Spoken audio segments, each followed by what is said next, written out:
tous, Vaping Beans, deuxième vidéo consacrée au clearmiser. Donc la dernière fois j'ai testé un Stardust V3 de marque Union. Là je vais rester aussi sur un Stardust, mais le V5. Alors le V5, la grande différence par rapport au V3, c'est sa contenance, tout simplement. En fait le V5 contient 5 ml de liquide, contre 1,6 pour le V3. Au niveau de l'architecture et de la construction, c'est un Stardust on ne peut plus classique. Donc, le drip tip se dévisse, un joint sur le drip tip, un joint dans le pas de vis. La partie du bas se dévisse également, bien sûr, pour pouvoir changer notamment les résistances. Donc, même principe.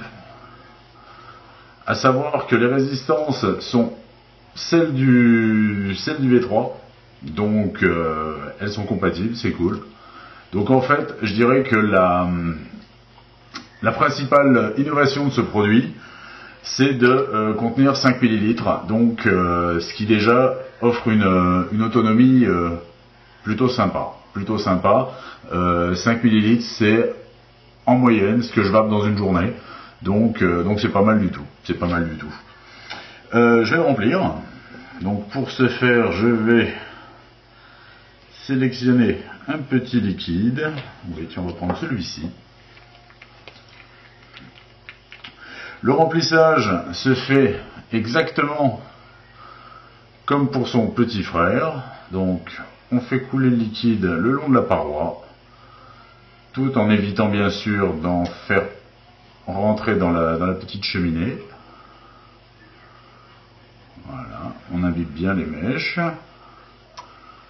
Voilà, ce que je fais, je le tourne de manière à pouvoir en faire couler sur le haut des deux mèches, histoire de gagner un petit peu de temps pour leur imprégnation.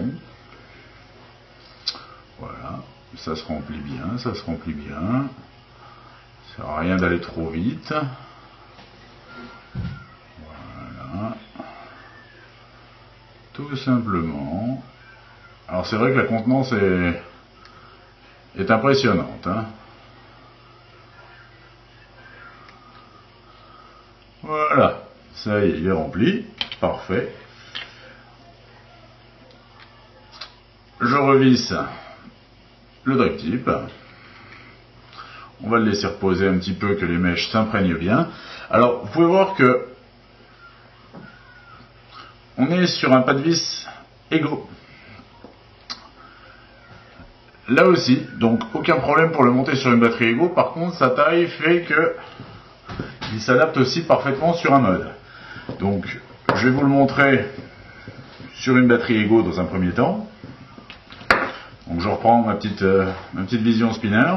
Vous voyez que j'ai rajouté la bague cache-vis.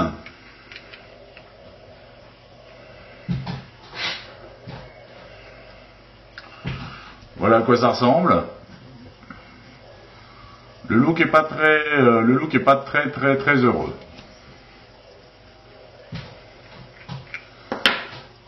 Sur mon petit mode,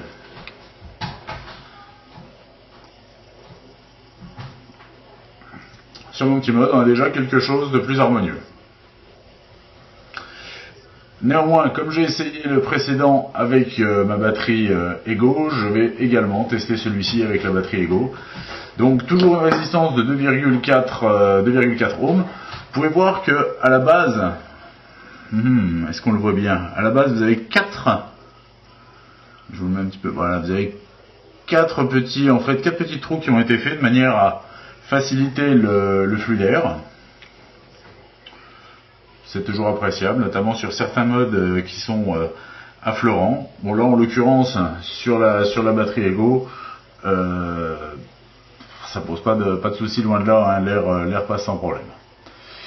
Bon ma foi, on va tester.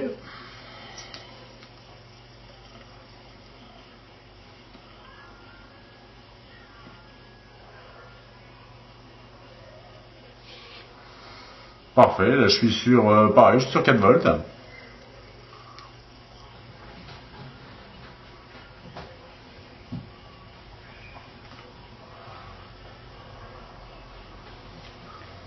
Les saveurs sont là, le hit est présent, la vapeur aussi.